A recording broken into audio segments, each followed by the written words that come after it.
안녕하세요, 뉴스반장입니다. 내가 잘못했네. 내가 큰 실수를 할 뻔했어. 대단하시네. 내가 아주 큰 실수를 할 뻔했구만. 내가 잘못했어, 내가. 내 얘기 똑바로 들어. 호의가 계속되면은 그게 권리인 줄 알아요. 호의가 계속되면 그게 권리인 줄 알아. 지금 들으신 이 말은 류승환 감독의 영화 부당거래에 검사로 분한 배우 류승범의 명대사로 유명해진 말입니다. 호의가 계속되면 그게 권리인 줄 알아. 이게 현재 상황에 적절한 말이 될 듯해 인용해봤습니다. 청와대는 2일 정광훈 사랑제일교회 목사가 정부의 방역 조치를 사기극이라고 표현하며 문재인 대통령을 비난한 것에 대해 공권력이 살아있다는 것을 보여주겠다고 밝혔는데요. 청와대 핵심 관계자는 이날 기자들과 만나 적반하장에도 정도가 있어야 한다면서 이같이 말했습니다. 그는 사랑제일교회와 관련한 확진자가 이미 1000명이 넘었다면서 정부의 방역 조치에 협력은 고사하고 당치 않은 음모설을 퍼뜨리면서 회방을 놓은 후폭풍과 그 피해는 어마어마하다고 밝혔는데요. 이어 사회적 거리두기가 강화되면서 선량한 국민은 가게 문을 닫고 울거나 한숨을 짓고 있다며 이웃사랑을 실천해온 다른 목사님들도 막대한 피해를 받고 있다고 지적했습니다. 그는 정광훈 씨는 반성은 차치하더라도 최소한 미안한 심정이라도 가져야 할 것이라고 강조했는데요. 청와대 핵심 관계자는 그러면서 문재인 대통령께서 이미 공권력이 살아있다는 것을 보여주라고 지시한 바가 있다면서 이를 다시 한번 상기시켜드린다고 강조했습니다. 내가 잘못했네. 내가 큰 실수를 할 뻔했어. 대단하시네. 내가 아주 큰 실수를 할 뻔했구만. 내가 잘못했어, 내가. 내 얘기 똑바로 들어. 호의가 계속되면은 그게 권리인 줄 알아요. 정광훈은 정부가 호의를 계속해서 베푸니 말도 안 되는 언행을 일삼으며 자신의 범죄 행위가 마치 권리인 듯한 착각을 하고 있는 건데요. 정부는 어서 빨리 살아있는 공권력의 엄정함을 보여주시기 바랍니다. 제발 정의와 원칙의 무관용 처벌을 당장 시행해 주실 것을 촉구합니다. 공공의료인력 양성은 과거 정부나 현 정부나 국가적인 과제였습니다. 서울대 병원 교수들이 참여한 이 용역에서도 알 수 있듯이 교수들도 다 추진을 원했던 사안입니다. 그런데 지금 전공의들의 집단 진료 거부를 묵인하고 방조하고 심지어 부추기는 것은 매우 유감스러운 일입니다. 지난 2일 강병원 더불어민주당 의원의 발언이었습니다. 공공의료 인력 양성은 과거 박근혜 정부나 현 정부의 국가적 과제였고 서울대병원 교수들도 함께 참여해 추진해왔던 사안인데 전공의들이 지금 와서 진료를 거부하고 부추기는 건 매우 유감스럽다고 밝힌 내용인데요.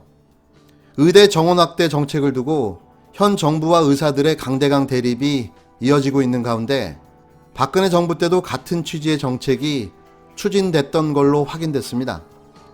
박근혜 정부는 의료진을 얼마나 늘릴지 서울대 의대 교수들에게 연구를 맡겼는데요.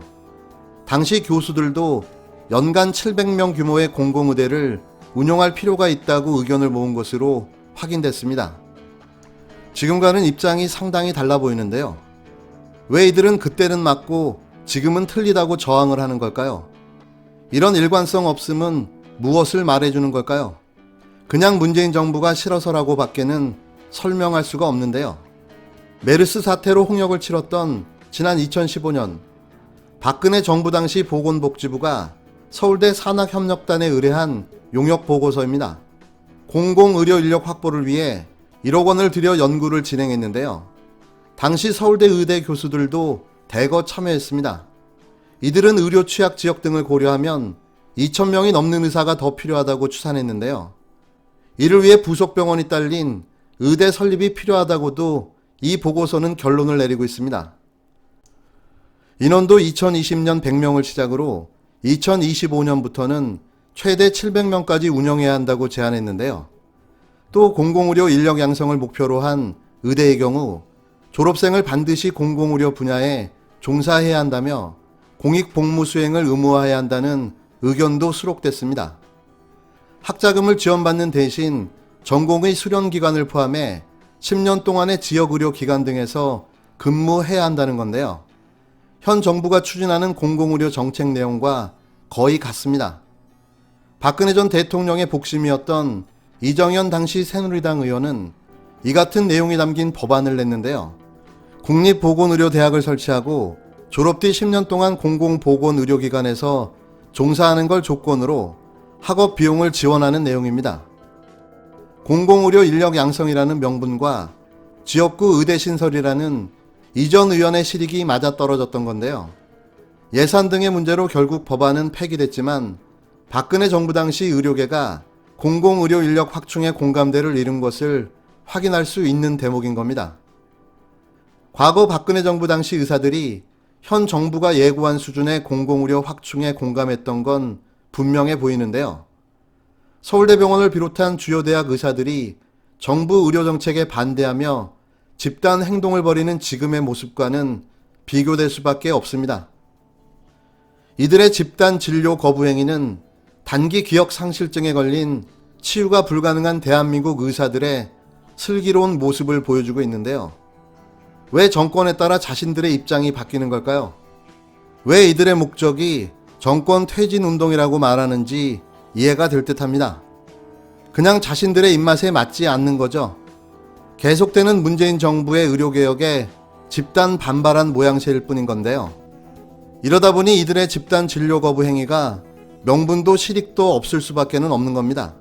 더 이상 국민의 공분을 사지 말고 조속히 환자들 곁으로 돌아와 본연의 업무에 충실해 주실 것을 당부드립니다. 아, 내가 잘못했네. 아, 내가 큰 실수를 할 뻔했어. 대단하시네. 내가 아주 큰 실수를 할 뻔했구만. 내가 잘못했어, 내가. 내 얘기 똑바로 들어. 호의가 계속되면은 그게 권리인 줄 알아요.